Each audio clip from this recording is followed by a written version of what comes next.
இந்த பொம்பளைங்கிற ஜென்மம் இல்லைன்னா இந்த இன்பம்ங்கிற வார்த்தையே இருந்திருக்காது. ஒரு சங்க சொல்லணுமே உங்ககிட்ட, ஒரே ஒரு முறை இந்த வாழ்க்கையிலேயே தவறி இருக்கேன், அவ்வளவுதான். என்னது தவறி இருக்கியா? வீட்டுல ஒரு வேலைக்கார பொண்ணு இருந்துச்சு, அந்த பொண்ணோட சிநேகிதமாயிட்டேன். அப்படி ஒரே ஒரு வாட்டி தவறி இருக்கேன், அவ்வளவுதான். நானும் வாழ்க்கையில ஒரே ஒரு முறை தவறி இருக்கேன். என் வீட்டுக்கு 3வது வீட்டுல ஒரு தையக்காரன் இருந்தான். அவங்கிட்ட ஜாக்கெட் தைக்க கொடுத்திருந்தேன். ரொம்ப நாளா தரமாட்டேன்னு ஏமாத்திக்கிட்டே இருந்தான். ஒரு நாள் பெரிய சண்டை போட்டேன். இன்னைக்கு ராத்திரி 8 மணிக்கு வாமா தர்றேன்னா. அன்னைக்குன்னு ஒரு நோயாளி வந்து சேர்ந்தான். அவனை பார்த்து அனுப்பிவிட்டு ராத்திரி 9 மணிக்கு போனேன். கதவை சாத்திட்டான். கல்யாணம் நீ கெட்டவா? நீ ஆம்பளை எப்படி வேணாலும் நடப்பான். நான் என்ன சொல்ல வந்தேன்? 8 மணிக்கு வர சொன்னான். நான் 9 மணிக்கு போனேன். கதவை சாத்தி பூட்டிட்டு போயிட்டான்னு சொல்ல வந்தேன். அதுக்குள்ள என்ன தாடிட்டப்பா.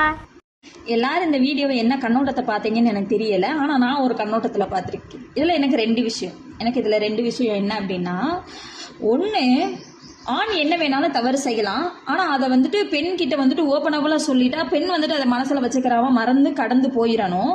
இது ஒரு பெண் ஒரு தவறு செஞ்சிருந்தா அதை வந்து ஆண் ஏத்துக்கிற மாட்டான். ஒரு மனப்பக்குவம். ஏன்னா கற்புங்கிறது வந்துட்டு ஆண்களுக்கு மட்டும் கிடையாது, பெண்களுக்கு மட்டும்தான் இருக்கு. பெண்களுக்கு மட்டும்தான் கற்பு இருக்கு, ஆண்களுக்கு கற்புங்கிறது சரீரம்ங்கிறது எல்லாருக்கும் ஒன்னாதான். உறுப்புகள் தான் வேற வேறையே தவிர கற்புங்கிறதோ ஒழுக்கங்கிறதோ இல்லை தன்மானங்கிறதோ சகலமும் வந்துட்டு எல்லாருக்கும் ஒரே லெவல்ல தான் படைக்கப்பட்டிருக்கு. ஆனா பல ஆண்கள், நான் எல்லா ஆண்களையும் சொல்ல, பல ஆண்கள் அதை புரிந்து கொள்வது கிடையாது. எப்படி நீ செஞ்ச தப்பை வந்துட்டு அந்த பொண்ணு சகிச்சு அக்செப்ட் பண்ணிட்டு போகுதோ, அதே மாதிரி அந்த பொண்ணு பண்ண தப்பை வந்துட்டு நீ அக்செப்ட் பண்ணிட்டு போகணும். இது நியாயமான ஒன்று. இது நியாயமான ஒன்று.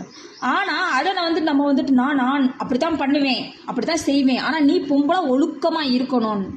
ஒழுக்கம்ங்கிறது 2 பேருக்கும் படைக்கப்பட்ட ஒரு வார்த்தை தான், ஒரு ஆளுக்கு மட்டுமே படைக்கப்பட்ட வார்த்தை கிடையாது. அதை 2 பேருமே கீப் அப் பண்ணி கொண்டு போனால் வாழ்க்கை நல்லா இருக்கும். ஒன்று நீ தப்பு பண்ண, நான் அட்ஜஸ்ட் பண்ணிக்கிட்டேன். ஒரு காலகட்டத்தில் நான் ஒரு தப்பு பண்ணேன், நீ அட்ஜஸ்ட் பண்ணிடு, மன்னிச்சிரு, வச்சிரு, அது நார்மலாக கடந்து போயிடுறது. சும்மா அதை போட்டுக்கிட்டு இவ விபச்சாரின்னு பட்டம் கட்டுறாங்க. அப்போ அதே விஷயத்தை நீங்கள் செஞ்சால் மட்டும் நீங்கள் நல்லவங்களாயிருவீங்களா? இல்லை, ஆண்களுக்கு ஒரு சட்டம், பெண்களுக்கு ஒரு சட்டம் சொல்லி கொண்டு வரக்கூடாது. இதுதான் பெண் உரிமை அப்படின்னு சொல்லி கேட்கப்படுகிற ஒரு விஷயம்.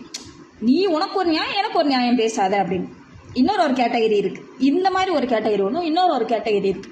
அது என்ன கேட்டகரி தெரியுமா? காது கொடுத்து வாங்கவே வாங்காது, சுத்தத்துக்கு வாங்காது. இங்கே ஒரு வார்த்தை சொல்றதுக்குன்னா அங்கே 10 வார்த்தை வந்திருக்கும். ஏன்னா இங்கே கிரியேட்டிவிட்டி ஆட்டோமேட்டிக்காக ஓடிடும். இதை சொல்ல வர்றாலோ அதை சொல்ல வர்றாலோ தனக்குத்தானே ஒரு வரைமுறையை வந்துட்டு அதுகளே வகுத்துக்கிறதுங்க.